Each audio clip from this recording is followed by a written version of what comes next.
ఇలా అందుకే ఈ రెండు పార్టీలు ఎంఏ పార్టీని మీకు వదలని ప్రయత్నం చేస్తున్నాయి. అరే ఎంఏ పార్టీ వాడికి గెలిచేవాడికి వీళ్ళిద్దరు జోకర్లు, వీళ్ళు మాకు సొమ్ము వేయడానికి సిద్ధం చెప్పి ఈ రెండు పార్టీల నుంచి ఎంఏ పార్టీ నవ్వుకుంటాడు. ఇక ఎంఏ పార్టీ దేశమంతా పోటీ చేస్తాడట. బీజేపీని ఓడగొట్టడానికి దేశం మొత్తం తిరుగుతున్నాడు, కాళ్ళకు బల్పం పెట్టుకొని తిరుగుతున్నాడు బీజేపీ అని చెప్పని.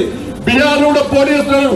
అరే మా జుబ్లీస్ లో తుర్కోల ఓట్లు ఎక్కువ నేను విధవిగా ఎంఏ పార్టీ ఇలా జుబ్లీస్ లో ఎందుకు పోటీ చేస్తున్నదో ఇలా ఎంఏ పార్టీ స్పష్టం చేయాల్సిన అవసరం ఉంది.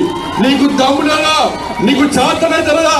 అరే హైదరాబాద్ నీదనుకున్న ఎంఏ పార్టీని పోయినసారి జిహెచ్ఎం ఎన్నికల్లో భారతీయ జనతా పార్టీ కార్యకర్తలు నా హిందూ సమాజం ఓటు బ్యాంక్ మారి ఏ విధంగా తిరిగే విధంగా సమాధానం చెప్పిందో ఈ జుబ్లీస్ లోని హిందూ సమాజం ఆలోచించాలి.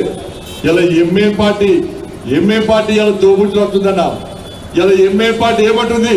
అన్న వేడు, అన్న కాంగ్రెస్ పార్టీ అట, తమ్ముడేమో బీఆర్ఎస్ పార్టీ అట.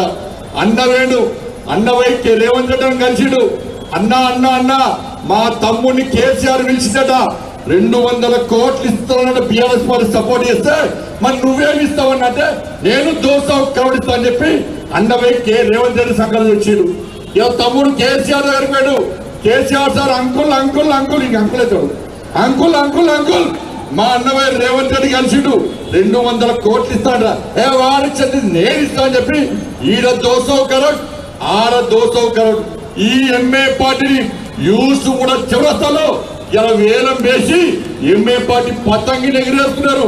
ఎంఏ పార్టీ పతంగిని ఎగిరేస్తే దారం ఒక్కటే ఉంటది, కానీ ఎంఏ పార్టీ ఒక దారం రేవంత్ రెడ్డికి ఇచ్చాడు, ఇంకో దారం కేసీఆర్కి ఇచ్చాడు. గుర్తున్నారు. అలా బీఆర్ఎస్ పార్టీ బీజేపీ పే చేసింది.